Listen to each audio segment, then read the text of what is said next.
Well, it's here. I got my Nintendo Switch 2 delivered on the 10th of June, being a Tuesday of 2025. And then on the 11th of June, which would be a Wednesday, I took the afternoon off and decided to just hang out, play some Mario Kart, see what's going on. I was not able to play a ton of it on the day that it released. But I got to mess around with it a little bit. Most of the stuff that I was doing was just system transfer, downloading all of the old software and all that kind of junk. But pretty much, I guess, let me just fill you in on what happened between the last time I mentioned the shipment of my console. It shipped out here just fine. However, I have noticed this problem a couple of times in Japan. For some reason, so whenever you're shipping something and it's labeled as a gift through customs, usually there's no tax on that. You don't have to pay anything for that. But a couple of times out here, I've gotten things sent like during Christmas or birthdays or anything like that. Anything that's like of a certain value, whenever it gets delivered, they ask me to like pay for it. They ask me for like extra cash. And it's always kind of surprising to me that they do this because it's like, well, first of all, this is something that I already bought in the United States. I've already paid the tax on it, right? I've also paid all of the shipping through UPS. The Switch 2 went UPS because I just don't trust USPS. We've lost a few things through USPS. But yeah, we went through a premium service. We paid extra top dollar for it. Like, you know, we didn't go the cheap route or nothing like that. We paid all of our stuff, and it was 100% covered from UPS. Yet, the Japanese government are still asking me for money. And I mean, they asked me for like, you know, $60, which, you know, $60 is not a huge amount of money, but it's kind of excessive to tax me twice for this. Anyway, kind of weird. We're going to look more into it and find out what's going on with that, see how we can maybe get around that in future. But despite all of that, it arrived on time. You know, I did have to sign for it. It was great. Everything was still there. Nothing was touched. Nobody opened it up and, you know, rummaged through the packaging or nothing like that. It all came totally fine. So I pretty much, because we had to sign for it, they ended up calling us because we were not home. And they said, they called my wife and they said, hey, we've got a delivery here. When are you guys going to be home so we can bring it by? And we were actually just down the street at work. And my wife said, oh, can you just bring it down the street and we'll just sign for it there? And he said, sure. And so she just told me, oh, the guy will be here in 10 minutes with your Switch 2. And I had no idea that was happening. So I was super excited then. I was like, really? Wow. That is one of the cool things about Japan is that the local delivery service, so just like the JP Post, as well as Sagawa and Yamato, which are the two primary, like kind of like your UPS and FedEx out here, like your private delivery services. If you just like call them, they will bring the stuff to you either like wherever you are or just like later on. There's been a few times when like we've not been home and there's no more delivery boxes and they'll leave a little slip in there and there's like, hey, give us a call whenever you get home. And we call them and we're like, hey, we're home now. And the guy's like, oh, we can bring it by right now if you want. It's like, it blows my mind. Like, wow. I mean, that could just be small town life, but we had that happen a couple times when we were living like actually in the Fukuoka city as well. I don't know if they do that in Tokyo. Maybe they can't. But I've had that experience quite a few times out here with the mail, and it's always extremely impressive. But anyway, no more about the mail. Let's talk about the new console. I've got it actually right here in front of me. And I wanted to get one of the new cases, but I was looking at the first-party Nintendo Switch 2 cases from Nintendo, and I was not impressed with what they released because it's basically the exact same case that they had last time, which I just didn't like. I just kind of was like, it's okay. I bought it, and I never really used it. I preferred other cases, specifically Hori. So this time, I bought a Hori case. More specifically, I'll probably show it to you here. It's a green, puffy jacket kind of case. It's really awesome, super thick, really durable. It's got a lot of extra storage for cables and stuff like that because You know, the Switch 2 is more powerful now, so you're definitely gonna need to bring a charging cable with you, at least for this launch model, because it's not gonna last too long, especially on a plane. But yeah, I've got the Switch 2, holding it right here in my hands, looking at it. It is definitely bigger. You know, I like that the buttons are bigger. I like that the Joy-Cons are bigger. I even like the fact that it's like one solid color now. Like now that I look back on the old Nintendo Switch models and I see that the entire Joy-Con are different colors, it doesn't look as good as the accents on the joysticks. I kind of prefer that now. I didn't when I first saw it, but now that I've got it in my hands, I really like it. Also, the magnetic Joy-Con attachment is... Ooh, it feels really good. I don't think I could ever possibly go back to the old Joy-Con now. I love this kind of solid thing. Also, the mouse mode is definitely interesting. I'm not sure how much I will use that. My fingers kind of, like, I don't know. My fingers are a little bit longer, so they kind of drag on the ground a little bit. I don't know. I really want to test out a proper piece of software with this, like Metroid Prime 4, and get a feel for how it's actually going to use the mouse control in a really optimized way. Right now, at least for me, I haven't really... I did not buy the Welcome Tour. I did not buy any other extra software. I just have Mario Kart. So I didn't buy anything that dedicatedly uses that mouse control yet. But I'm excited to try it with Metroid Prime 4. I probably am just going to use my Pro Controller, honestly, but it'd be kind of cool to check it out, you know, give it a try. I do have a lot of experience playing, I played Left 4 Dead 2 a ton on PC, so I'm no stranger to, you know, mouse and keyboard for shooters. But the Switch is super premium. It's really nice to hold in the hand. I really like the screen. It is not OLED, like everyone has pointed out, but honestly, I think it looks great. I think it looks fine. The bezels could be a little bit smaller. Hopefully, the next iterations of that will be improved. The kickstand is also awesome. So that's another reason why I have not just... I saw a lot of YouTubers and a lot of people just really rush out and make really quick reviews of the hardware. Like the day of release, they're like, all right, this is what I think of it. And it's like, dude, you haven't really used it yet. So I resisted the urge to do an initial impressions video, and I've had it for exactly a week. I've been taking it to work. I play it on my lunch breaks. I brought the little Joy-Con controller grip that comes with the console, and I use the little kickstand, and I play it on lunch. You know, I've played a little bit of Mario Kart at work. I've played some Breath of the Wild at work, the Switch 2 edition, and I've also played a little bit of Wind Waker, and I've just kind of been jumping around, just trying out all the old and some of the new software, and it's been really great. The only thing that I will say that I would probably knock on the Switch 2 right now is the battery. The battery is not optimal. Sorry, I'm just zipping this back up here. It is just really not optimal. So I had kind of a weird situation with it. I saw a lot of people online saying, hey, you should enable the setting that says we're going to stop charging at 80% so that you don't kill the battery faster. And I was like, okay, I'll do that. And so my battery never went up to 100% ever for the first couple days.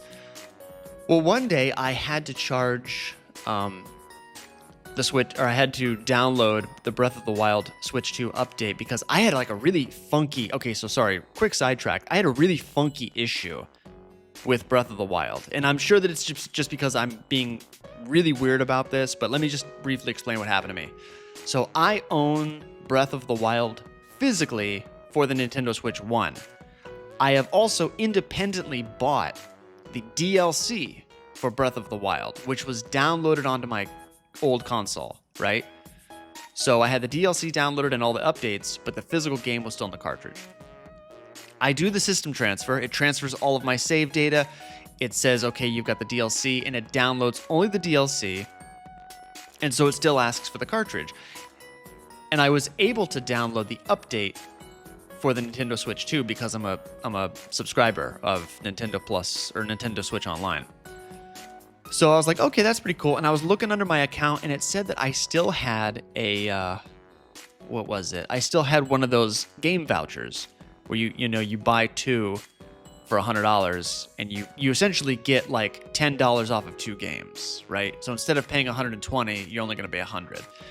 And I had one of those, and I was like, you know what? I'm going to spend one of those on Breath of the Wild because I'd like to have a digital version of that so I don't have to carry around the cartridge. Because why not, right? Like, these vouchers are not going to be useful much longer anyway.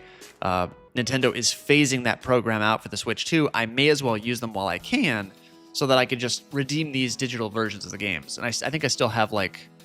Do I still have one more? I don't think so. I think that was my last one. But anyway, I hit redeem, and I try to download it, but there is no download option in the eShop anymore. So I redeemed it on the Switch, and then it was like, okay, and I expected it just to start downloading like normal. But according to my Switch, it was already downloaded because I had the DLC. So the Switch 2 got really confused, and I was like, okay, well, let me just go back to the eShop and re-download it. And it's like, okay, well, that option's not there anymore. I couldn't find it. You have to go to the virtual card thing to re-download stuff. So I was like, okay, fine. I went to the virtual card icon on the bottom of the screen, and it said that both were already downloaded. And I was like, but it's not, because when I put my cursor on it, it shows an empty cartridge slot because it needs the cartridge to play the game. So I was like, how do I like, literally, Nintendo, I can't download my game. It won't let me download this title. And I was like, okay, what do I do? So the only thing I could think to do was to completely delete the game. Not the save file, but delete everything off the console. Delete the icon, delete the DLC, delete it all. I did that, went back to the virtual console thing. Then it was like, okay, do you want to download all of this stuff? And I said yes. It downloaded everything. After it was done, it said that it was only the Switch 1 version. So I had to then go into the eShop and verify my membership again, read down the Switch 2 patch, and then finally I had the whole thing on my Nintendo Switch 2. Oh, it was like, that was super complicated, Nintendo. Why'd you make me do that? So in essence, one of my biggest complaints about the Switch 2 is that they have totally deleted the re-download option in the eShop in favor of this virtual card thing. And that already gave me some trouble just now, so I'm not the biggest fan of that right now. But anyway, what was the other thing I was going to talk about before this? Oh yeah, the battery thing. So while I was downloading the Switch 2 update, it was like at 97%, but I got to go to work. Now, thankfully, one of the coolest things about the system transfer is that it transfers literally everything, even your Wi-Fi saves. So when I did the system transfer, it automatically reconnected to all of my old Wi-Fis, like even the stuff like back in Kentucky or like even in Hawaii, like my old stuff. And I was like, oh, perfect. My work Wi-Fi is already here. I don't have to do anything. I'll just bring this to work. It'll finish downloading the last 3% and it'll just be done. Well, for some reason, when I left, it was like at, I don't know, 82 or 84% when I pulled it out of the dock. I put it in its case, put it in my backpack, took it to work. It was in the Wi-Fi zone as normal. When I got to work, I made sure that it was on, made sure that it was connected to the internet, and it was just downloading really, really slow. At some point, the downloading just kind of stopped. Like it just decided not to download anymore while it was in sleep mode, but it kept like searching for an internet signal. So about an hour later, I was like, okay, I'm just going to check on the Switch 2, just make sure that's downloaded and it's all good to go for lunchtime. I came back to my Switch and I had 20% battery and the game didn't download. And I was like, what is this? So I just shut it off and I tried to charge it, but when I used just a regular charging cable, it was so slow charging. And it was kind of crazy because I connected it to the internet, I put it in a better spot next to the Wi-Fi, plugged it up to the wall, so I was charging it while downloading, and I was literally charging it and losing battery. It went from 20 to 19 to 18 to 17 while it was plugged up to the wall. And I was like, this is not good. So this thing must really suck a lot of power because my basic, USB-C to USB-A cable won't do anything. And there was no power brick because we've got tables and desks and stuff here at this location that are just the wall outlet is just a USB outlet. There's no physical like power brick. So I was like, well, I guess I gotta buy like a first party or just a beefier power brick to plug this into. Like I need a stronger charger for this bad boy because wow, this thing is just dying on the vine here. So those were two kind of weird things where I was like, okay, those are kind of strange hiccups. I'm sure those will probably be ironed out in the next like 6 months or so. And I'm sure other people have probably had this issue too. But those are just two things that I've never heard anybody else complain about that I personally had issues with. Very, very strange. Aside from that, physical hardware of the Switch is fantastic. I love the Switch 2's hardware. It feels so much more premium. It is the nicest hardware Nintendo has ever put out. This feels really, really great. I know it's popular right now. I see a lot of people online, crapping on the Switch 2, being like, this is crap, this isn't great, Steam Deck's better, and it's like, I don't think you were. This thing could do anything, and I don't think you'd like it. You're just trying to get clicks here, buddy. I get it. If you don't like it, you don't like it. That's fine.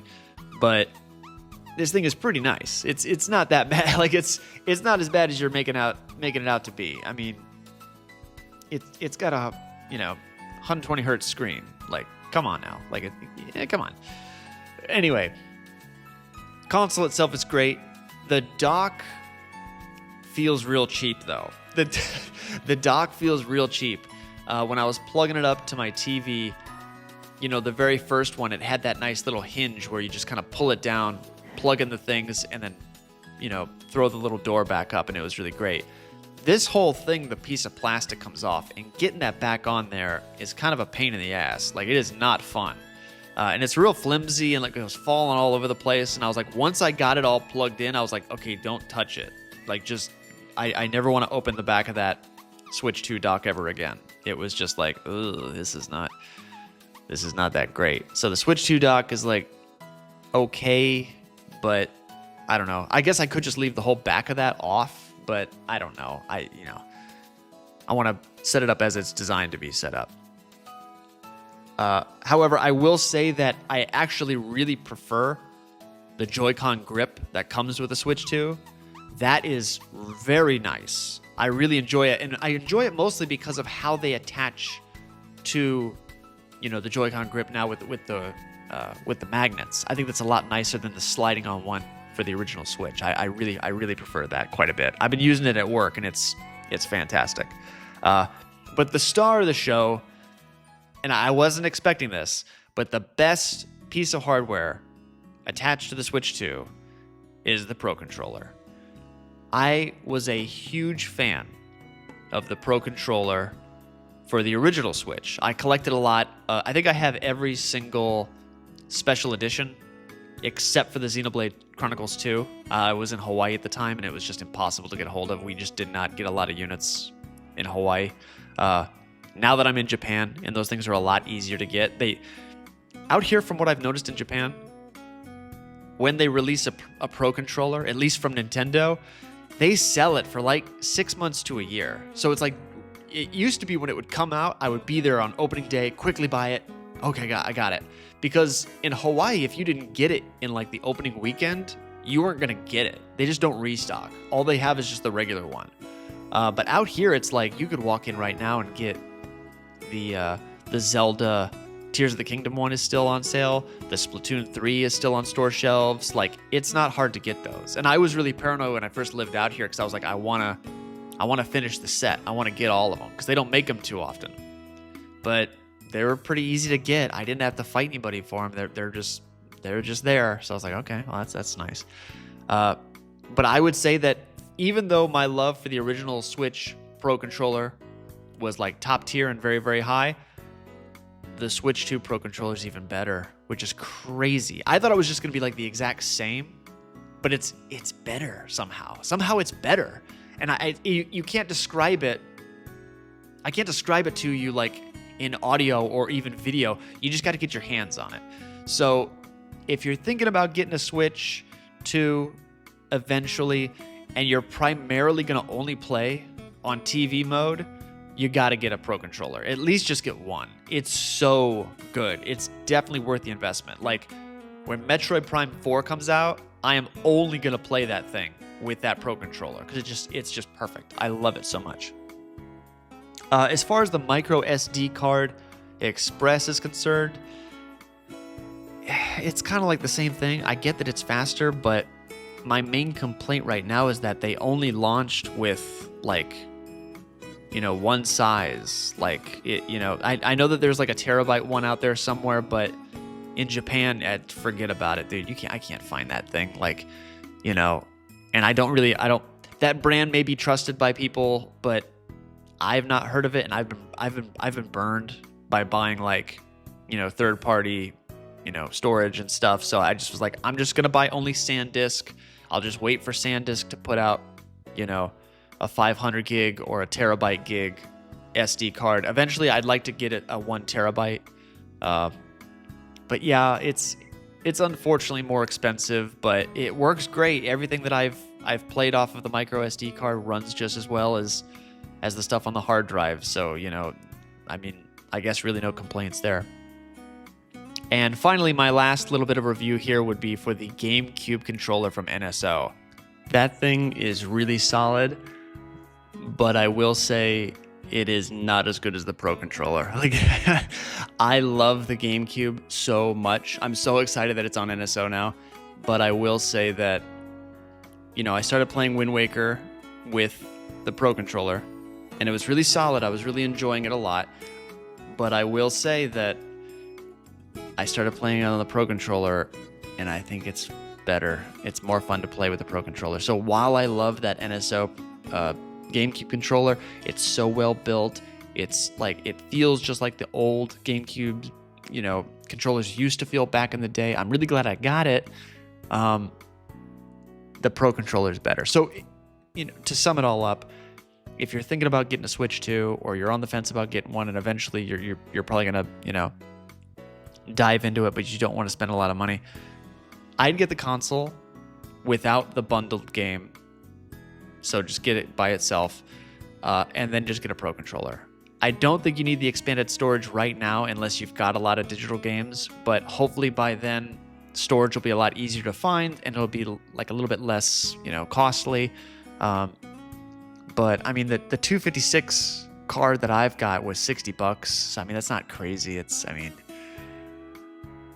Yeah, I don't know. It just depends on your situation. If you've got minimal games, or if you don't have a Switch 1, then I wouldn't. But if you're like my buddies that have other Switch titles, then I would just go ahead and spring for a micro SD card Express. Just, why not? Just go grab one.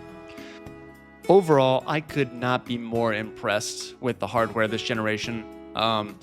Later on, I'll have, a thoughts and impressions, or a review of Mario Kart World and all of that kind of stuff. But right now, I just have been kind of focusing on what's day-to-day life with the Switch 2 like, taking it with me, playing it on the go, playing it on the TV. I do have a 4K TV, 60 hertz. It looks gorgeous on there. It works really, really well.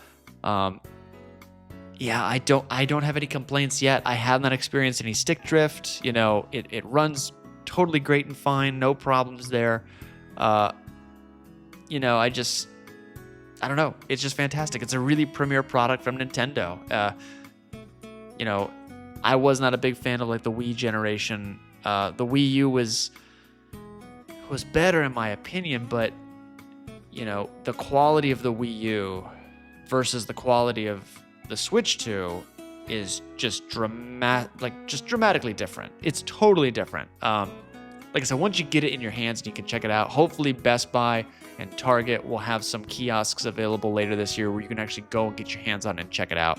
But chances are, if you're listening to this, you probably already got yours. But anyway, that's just kind of my quick thoughts on the actual physical hardware that Nintendo has released. I did not get a camera. I'm not into the camera. I'm sorry. I'm just not going to, I don't know. Some people I know bought cameras just because it's got Nintendo written on there, but I'm never going to use that. Like, unless freakishly, like, my buddies, like, back home all buy Switch 2s and they all buy cameras, like, hey, man, you got to get a camera. Like, if they do that, then I'm like, Okay, I'll do it. But chances are I'm going to go through this entire generation with no one to play with online or to use that camera. Because once again, I'm kind of lonely out here in Japan. So really no need. No need to get a camera. But yeah, overall, good stuff. I'm excited to see what else they got. Because you know they're going to put out some weirdo stuff like Labo or Mario Kart live circuit like they did with the Switch. Like there's going to be some more weird stuff that Nintendo's going to put out. This is not the last we're hearing of their hardware team. So, but anyway, that'll about do it for me for today. Thanks for listening and checking in. I will have actually tonight there is a Donkey Kong Bonanza Direct coming. I was thinking about doing a live reaction, but after the Mario Kart World Direct, it's only going to be 15 minutes. There's not going to be that much, so I'll just do a later episode on that. But hope you're having a great day out there, and as always, take care of each other.